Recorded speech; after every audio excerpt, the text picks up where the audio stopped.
In this video, I'm going to explain how to do problem number 27 from section 5.1. And that problem is to find a horizontal line, y equals k, that divides the area in between these two functions, y equals x squared and y equals 9, into two parts with equal area. So here's y equals 9, that horizontal line, and here's y equals x squared. So the region that we're looking at is this region right in here. And what we want to find is a horizontal line, y equals k, that will divide this region in two. Here's y equals k. Now notice, what do you think? Should the value of k be bigger than 4.5 or less than 4.5 or equal to 4.5? Now why am I saying 4.5? Well, there's a height of 0. Here is a height of 9. 4.5 is halfway in between 0 and 9. So do you think k will have to be bigger than 4.5 or less than 4.5? I think it'll have to be a little bigger because notice the region on the top is wider than the region on the bottom. And so I think k will have to be a little bigger than 4.5, maybe 5 or 6, maybe 5.5. Something like that. So try to guess. Okay, what do you think k will be? And then in the end we'll find exactly what it is. That's the problem, is find k. Okay, so we want to find the value of k so that a1 is equal to a2. Now what I want is that this region down here, the area of this region, will be a1. And when I say this region, I mean the whole region underneath y equals k.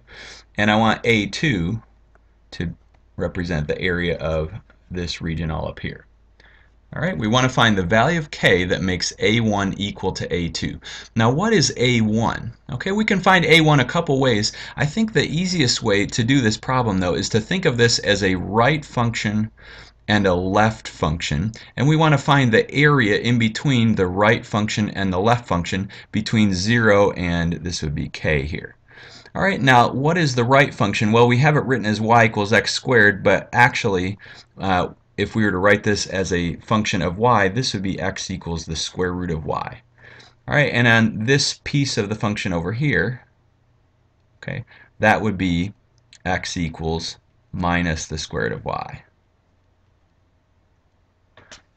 All right, so what is a1? Well, a1 is going to be the integral with respect to y from 0 to k of this right function, the square root of y, minus the left function, minus the square root of y.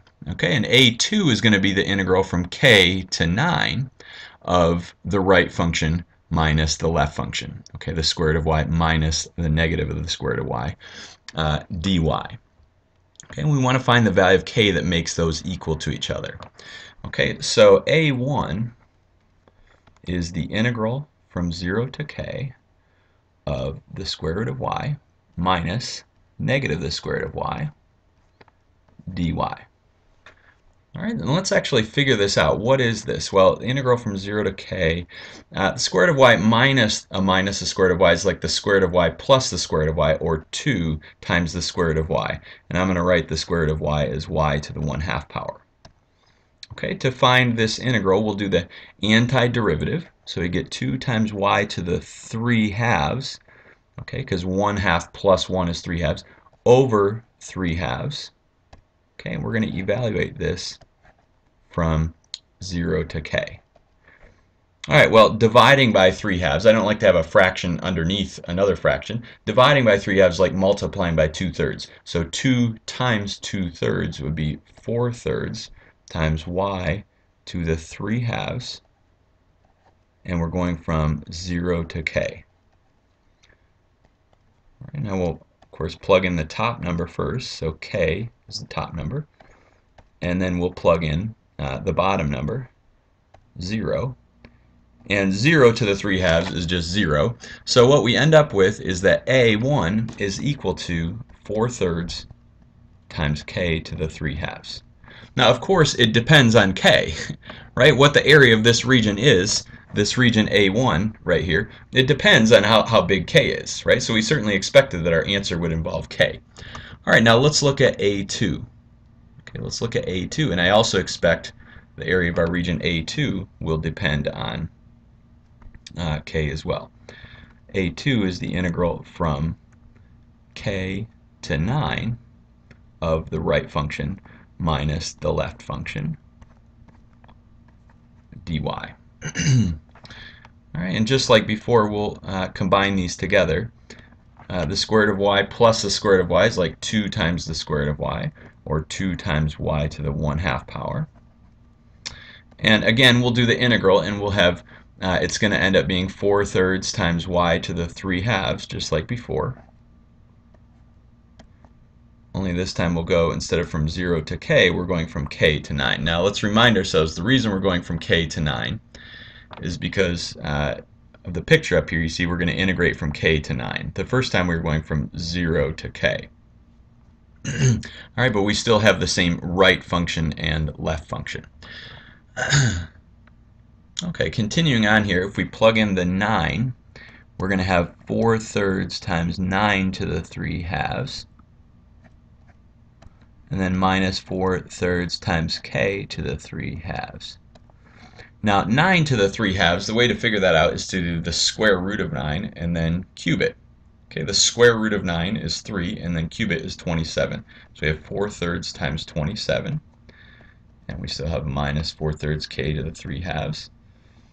And 27 over 3 is just 9, and 9 times 4 is 36. So we have 36 minus 4/3 times k to the 3/2. All right, that's the area A2, the area of that top region. Now what we want is for this value up here, 4/3 k to the 3/2, we want that to equal this value down here, 36 minus 4/3 k to the 3/2. Okay, what value of k makes those equal? That's going to be the k that we're looking for. So what we need to do is solve this equation. 4/3 k to the 3/2 is equal to 36 minus 4/3 k to the 3/2. And we can do that first of all by getting all the k's on one side. So let's add 4/3 k to the 3/2 to both sides so that it will cancel out on the right hand side. And what we end up with is 8/3 k to the 3/2 is equal to 36. Okay, 4/3 plus 4/3 is 8/3. Now how do we get rid of the 8/3? Well, we multiply by 3/8. Okay, you could divide by 8/3 or multiply by 3/8. And that will go away, and you'll have k to the 3/2 is equal to 36 times 3/8. Now that's 108 over 8, and if you simplify that, that would be divide the top and bottom by 4, you get 27 over 2. Okay, or 13.5. So k to the 3/2 equals 27 over 2, or 13.5. And now how would we solve this? Well, if you have it raised to the 3/2, now we can raise it to the 2/3. Okay, and then when you multiply these, it just becomes k on the left side. So we'll also have to take this to the 2/3 power. Okay, let's give ourselves some more room here. So what we have is that k is equal to 27/2 to the 2/3 power. All right, now writing this out as a decimal, this is 13.5 to the 2/3 power. I typed this into my calculator and I got 5.66964 ... Okay, so it's approximately equal to that. Here's the exact answer, but it's approximately equal to this. And notice, isn't that about what we said it was going to be? We knew it was going to have to be a little bigger than 4.5, and I said, yeah, maybe 5 or 6. Turns out that it's 5.6694, whatever. Okay, now there might be other ways to do this problem. For example, maybe doing an integral with respect to x, but you run into a few little things that you have to be careful of when you do that. In particular, you know, you're going to be integrating from a to b. What's your a and your b that you're integrating from? I think this way is the easier way to do it, though.